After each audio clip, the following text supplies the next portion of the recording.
Hello everyone, welcome back to my channel. You're watching channel Train to Trade. तो और इस video में हम बात करेंगे एक सेटअप जो मैंने बहुत पहले वीडियो पोस्ट किया था जो कि FCL स्टॉक के बारे में था। उसका टेक्निकल एनालिसिस पोस्ट किया था कि उसमें ब्रेकआउट आ सकता है और आज मैं उसी स्टॉक को देख रहा था। देखा कि उसमें बहुत अच्छा उसमें गेन विद इन 6-7 मंथ इतना अच्छा potential gain close to 200% gain उसमें आया है। तो उसके आप वीडियो देखोगे आप मेरे चैनल पे, तो ये वीडियो मैंने डाली थी FCL की, जो कि मैंने 11 जनवरी को पोस्ट किया था कि यहाँ पे एक अच्छा असेंडिंग ट्रायंगल ब्रेकआउट आ रहा है और वहाँ पे एक पोजीशन हम विद स्टॉप लॉस हम उसमें बना सकते हैं। तो उसका पूरा टेक्निकल एनालिसिस देखते हैं कि वो क्या सेटअप था, पूरा उसको समझते हैं। तो मैं सीधा ले चलता हूँ आपको अपने ट्रेडिंग व्यू के प्लेटफॉर्म पे। तो आइए ट्रेडिंग व्यू प्लेटफॉर्म पे चलते हैं। ये हमारा आ गया ट्रेडिंग व्यू का प्लेटफॉर्म और यहाँ पे हम अपने स्टॉक को ढूंढ लेते हैं जो कि है हमारा फिनोटेक केमिकल। ये स्टॉक था, ये स्टॉक है, ठीक है ना। ये है हमारा 1 डे का चार्ट लगा हुआ है यहाँ पे और कैंडलस्टिक पैटर्न उसमें लगा हुआ है। पहले हम बात करते हैं कि हमने कहाँ पे आइडेंटिफाई किया था, तो वो अब देखते हैं। वो हमारा 11 जनवरी के आसपास हमने उसे पोस्ट किया था। 11 जनवरी वो है यहाँ, इस दिन। तो यहाँ पे देखते हैं कि यहाँ पे इस दिन हमें क्या ऐसा दिखा था जो भी टेक्निकल एनालिसिस की थी और उसमें क्या पैटर्न बन रहा था, क्या वॉल्यूम से कैसा था। तो अब चलिए उसको डिस्कस करते हैं, पूरा टेक्निकल एनालिसिस देखते हैं। तो पहले जब उस स्टॉक को देखा था उस समय 11 तारीख को, इस दिन यहाँ पे ये देखो 11 जनवरी आप नीचे दिख रही डेट। तो यहाँ पे सबसे पहले तो एक ऑलरेडी अप ट्रेंड में ही था। यहाँ से आप देखोगे ये जो ट्रेंड लाइन आपने देख रहे हो, ये हमारी क्या है, ट्रेंड लाइन है। ये ट्रेंड लाइन ऑलरेडी स्टॉक जो अपने अप ट्रेंड में ही था, पर एक पॉज, एक ट्रेंड लाइन मतलब एक अप ट्रेंड में पॉज आया हुआ था, जो कि आप देखोगे यहाँ से आप देखोगे कि इसने ये यहाँ पे हाई बनाया था। तो ये हमारा एक सप्लाई जोन बना था जिसमें हमारे पॉइंट जो थे, रेजिस्टेंस जोन्स जो अपने रेजिस्टेंस लेवल्स जो थे वो यहाँ पे आप देखोगे इसने सप्लाई जोन से यहाँ से डिस्टेंस लिया था, ठीक है। फिर एक अपना यहाँ पे एक हमारा था, इसको बड़ा कर देता हूँ, जूम कर देता हूँ। अब देखेंगे यहाँ से कंटिन्यूसली हमारा जो डे है वो ये है यहाँ पे इस दिन। लेकिन हम उससे पहले की बात कर रहे थे, यहाँ पे क्या था कि ऑलरेडी एक ट्रेंड लाइन थी जो कि 1 डे के ट्रेंड लाइन को फॉलो कर रही थी, जो कि अप ट्रेंड था।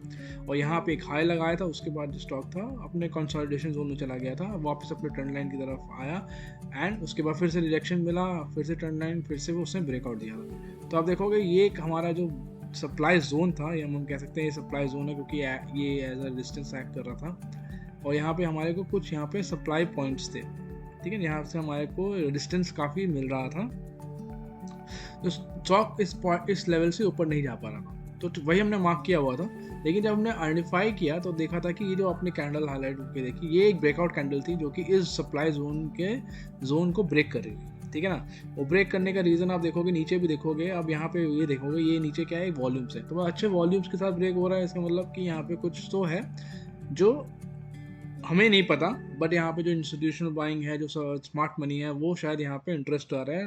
रिटेल ट्रेडर्स यहाँ पे इंटरेस्टेड हो रहे हैं इस लेवल पे बाय करने के लिए। तो एज अ फेयर प्राइस लग रहा है सबको, ठीक है ना। तो यहाँ पे अगर हम पोजीशन यहाँ पे बनाएंगे, यही मैंने कहा था कि यहाँ पे ब्रेकआउट है, इसके हाई पे हम पोजीशन बाय कर सकते हैं और यहाँ से हम इसका जो लो बनाया था यहाँ पे कहीं स्टॉप लॉस हम लगा सकते हैं, ठीक है। यही बात हुई थी, यही बात मैंने बताई थी कि ये लेवल्स को हम वॉच आउट करें और यहाँ से हमारे को पोटेंशियल मूव मिल सकता है। तो उसके बाद देखो अब हुआ क्या है, उसके आप देखोगे कि यहाँ से आप देखिए ये हमारा क्या बन गया ना, स्टॉक जो है फ्यूचर में अब इस पॉइंट के बाद फ्यूचर में ऐसे ऊपर गया है। देखिए कितना बढ़िया मूव है, ठीक है ना। अब यहाँ पे हुआ क्या है कि आप जब उससे ब्रेकआउट दिया तो यहाँ पे क्या आप देखोगे कि डिमांड जोन बन गया। तो जो पहले सप्लाई जोन था सेम लेवल है, वही आगे जाके डिमांड, मतलब यहाँ से जो डिस्टेंस मिल रहा था स्टॉक को, वही चीज़ वही पॉइंट से वही प्राइस लेवल से अब हमको सपोर्ट मिल रहा है। तो इसका मतलब तो it's a good bullish sign. तो ये एक टेक्निकल लैंग्वेज में अच्छा बुलिश साइन है कि व्हेन योर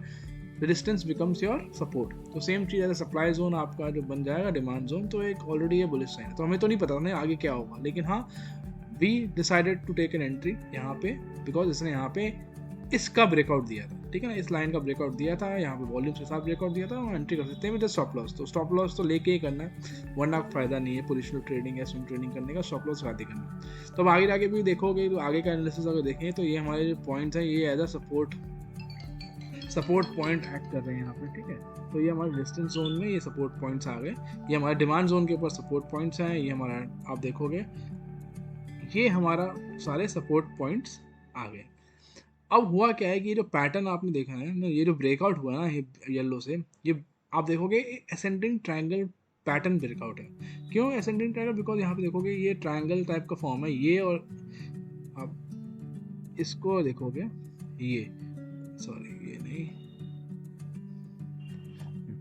अब ये देखो ये लाइन और ये लाइन देखोगे, ये क्या बना रही है, एक ट्रायंगल बना रही है। और असेंडिंग ट्रायंगल का क्या हुआ है, क्योंकि यहाँ पे हमारे जो लोज हैं, ये लो हायर लोज बनते हुए जा रहे हैं, तो ऐसे पैटर्न को हम क्या कहते हैं टेक्निकल लैंग्वेज में, इट्स असेंडिंग ट्रायंगल पैटर्न। अब उसका ब्रेकआउट पे हमने ट्रेड ली थी, अगर ली होती तो आज हमने जब यहाँ पे लेवल जो तब देखोगे 150 के अराउंड था।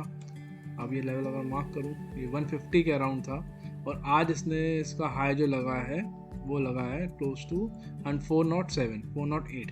तो आप रिटर्न आप चेक करोगे इस पॉइंट से रिटर्न अगर मार्क करो तो आप देखोगे क्लोज टू 170% का रिटर्न है, ठीक है ना। तो इतना अच्छा रिटर्न आपको मिल सकता है सिर्फ एक बेसिक टेक्निकल एनालिसिस के अंडरस्टैंडिंग से, और उसको देखना अलग होता है, लेकिन उसको स्टॉक को लेना बहुत अलग होता है। आप देख के कर सकते हो, लेकिन जब तक आप लोगे नहीं, जब तक आप एक दो स्टॉप लॉस भी हिट नहीं होंगे, और जब तक आप फील नहीं लोगे, तब तक कोई उसमें फ़र्क नहीं पड़ेगा। तो आपको लेना ही पड़ेगा। आप अगर आपको दिखता है कुछ ब्रेकआउट हो रहा है, आपने जो सीखा है, तो उसको एनालिसिस में आप रखते रहेंगे तो उससे फ़ायदा नहीं। आप रखते उस स्टॉक को लेंगे नहीं ना, तो आपका फ़ायदा नहीं होगा। तो आपको लेना पड़ेगा अगर आपको चाहिए आपका स्टॉप लॉस हिट हो। लेकिन स्टॉप लॉस आपको ऐसा लेके चलना है कि आपके रिस्क मैनेजमेंट के अंदर हो, ठीक है।